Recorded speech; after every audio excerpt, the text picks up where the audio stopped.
Triangulation happens when a narcissist brings a third person, real or imagined, into a dynamic between two people to create tension, competition, and insecurity. Instead of relating directly and honestly, they use this triangle to maintain power and control. So by comparing two individuals, the narcissist manipulates both simultaneously.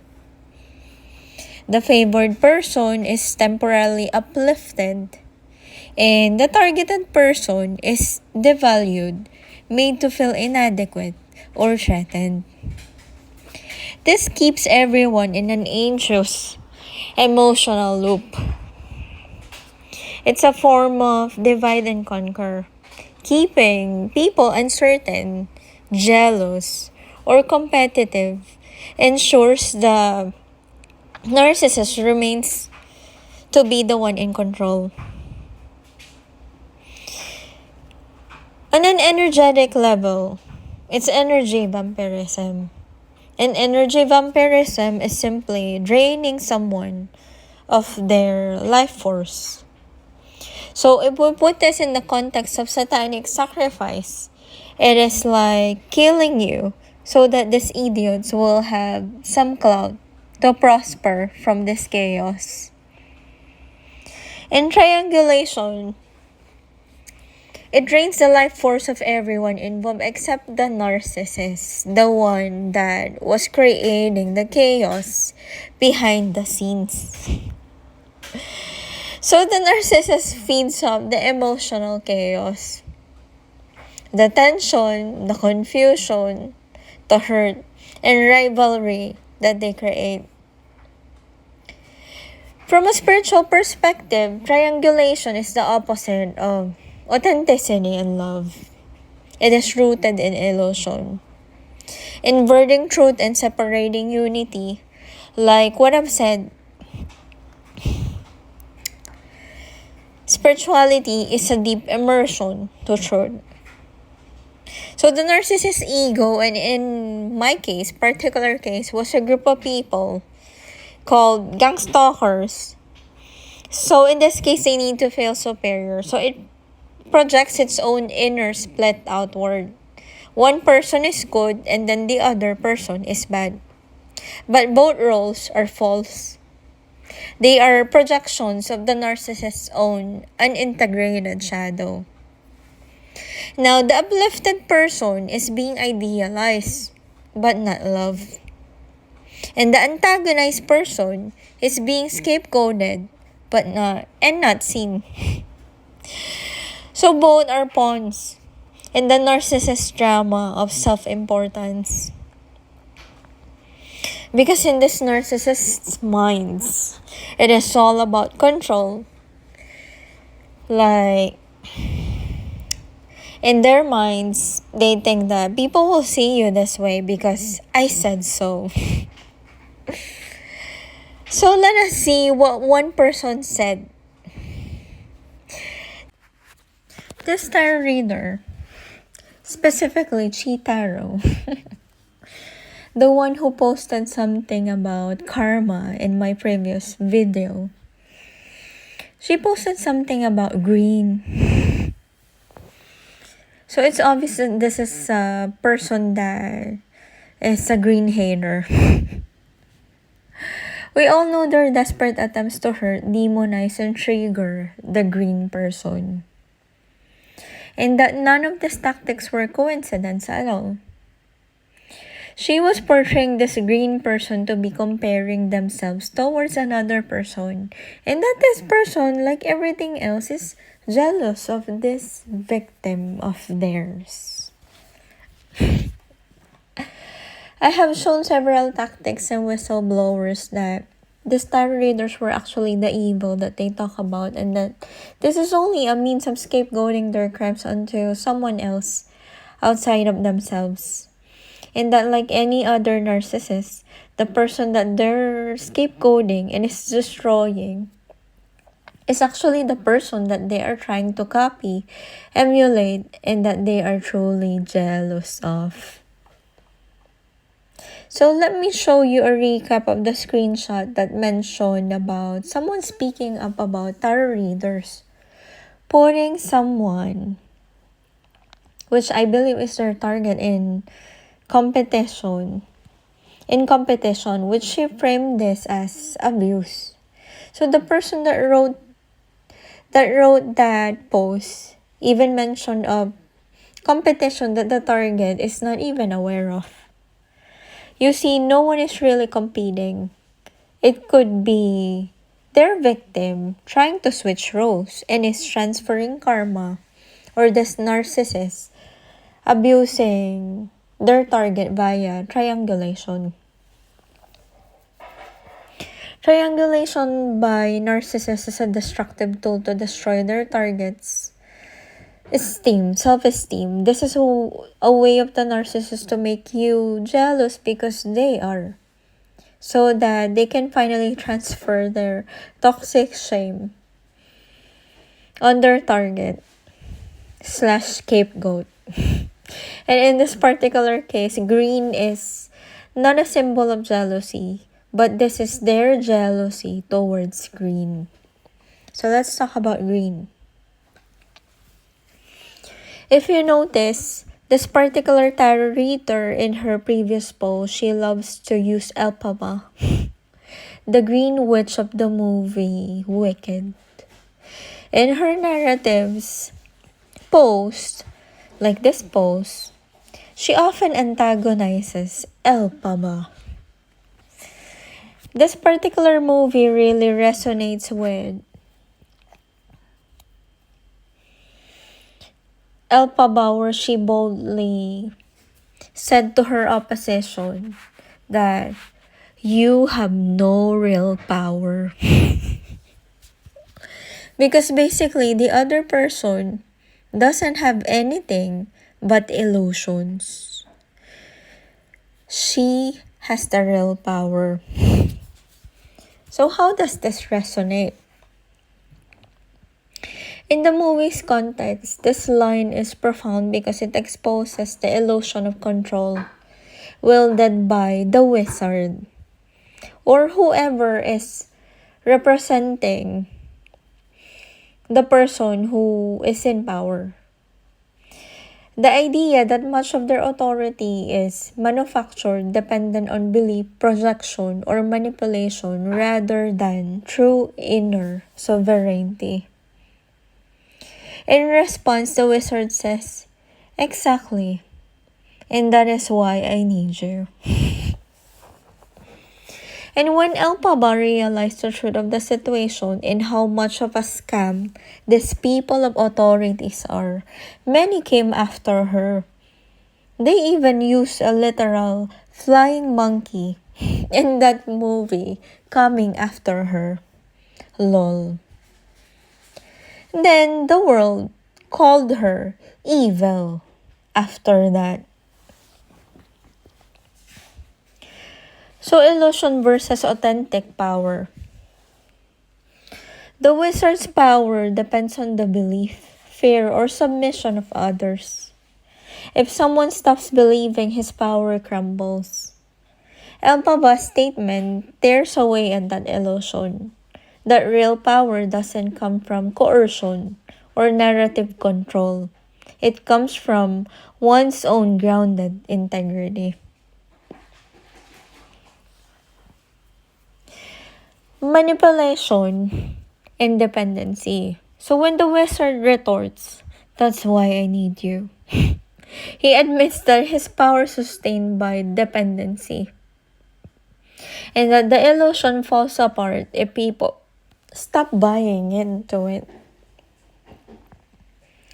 And in my peculiar situation, people fabricating narratives, creating illusions, comparing, playing victim is a kind of wizard play. It is using stories and projections, which are illusions, to manufacture an image of power. But like in Wicked, real power is spiritual, internal, and cannot be sustained by illusion alone. The Slying Tarot readers will often claim that they are chosen, like Elphaba, as the only key to read a specific book to unlock a specific power to change everything in the world. The chosen is a mystical and esoteric concept that is correlated to an emerald tablet.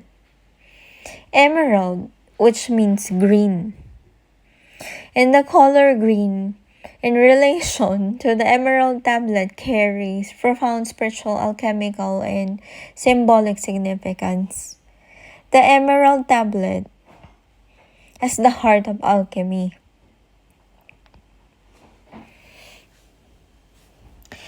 This tablet is a short but powerful hermetic text attributed to Hermes, the mythical figure who embodies the fusion of divine wisdom. Taught in Egypt, Hermes in Greece. Its famous line is, "As above, as so below, as within, so without." It expresses the hermetic truth of unity between the microcosm and macrocosm, the divine correspondence between spirit and matter. The emerald itself is not just decorative, it is deeply symbolic. Green is the color of emeralds, but it is also the color of life, renewal, and balance. In alchemy, green represents the prima materia, the raw, living substance of creation, the vital essence that holds the potential for spiritual transformation. It is also the color of nature, growth, regeneration, which symbolizes growth, regeneration, and vitality. Green also symbolizes the heart chakra, love, compassion, and unity. And in Hermetic terms, it is the bridge between the lower or earthly and higher heavenly realms. The living proof that matter is infused with spirit. So when Hermes calls his text emerald, he's pointing to living wisdom. Truth that is not dead philosophy but vibrantly alive, self-regenerating and rooted in divine creation. The emerald equals to the philosopher's stone in heart form.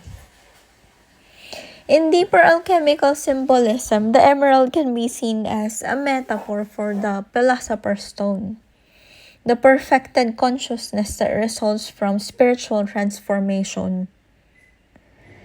Green represents the alchemical greenness, called viriditas in Latin by mystics like Hildegard.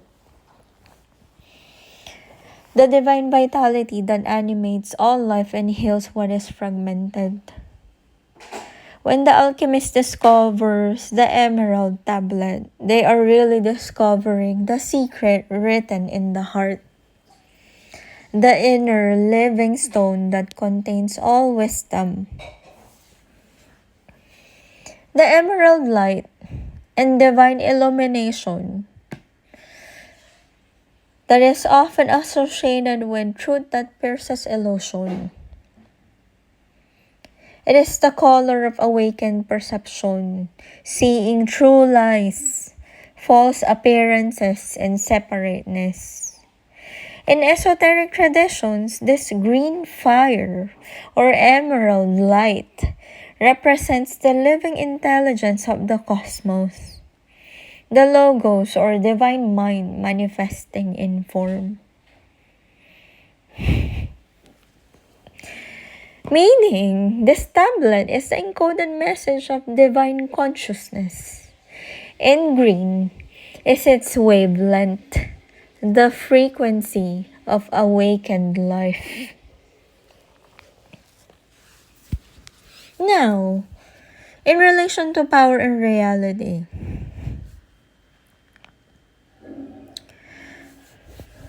remember what I said about spirituality as immersion in reality and not an illusion.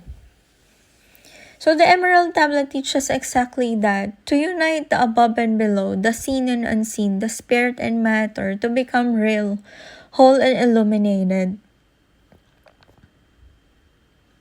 Green is a perfect color for that because it's the midpoint of the visible spectrum. Balance incarnate. It is where opposites meet in harmony. So, they all claim to be chosen but hated green? LOL.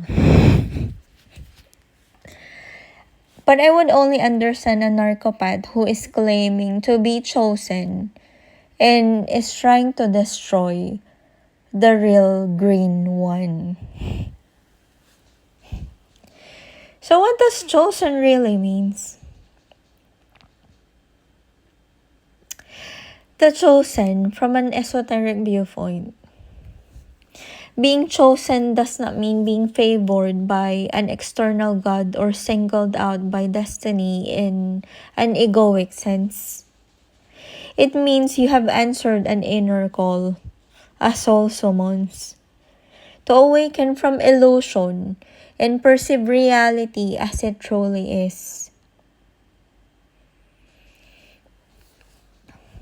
It's like you are chosen because you've chosen yourself to remember who you are. In mysticism, this is sometimes described as hearing the call of the divine within. It is less about privilege and more about readiness. Your spirit has matured enough to bear higher truth. So, the chosen are those who awaken to inner knowing, who can withstand the death of illusion, and who walk the path of integration between heaven and earth, which is precisely what the Emerald Tablet teaches.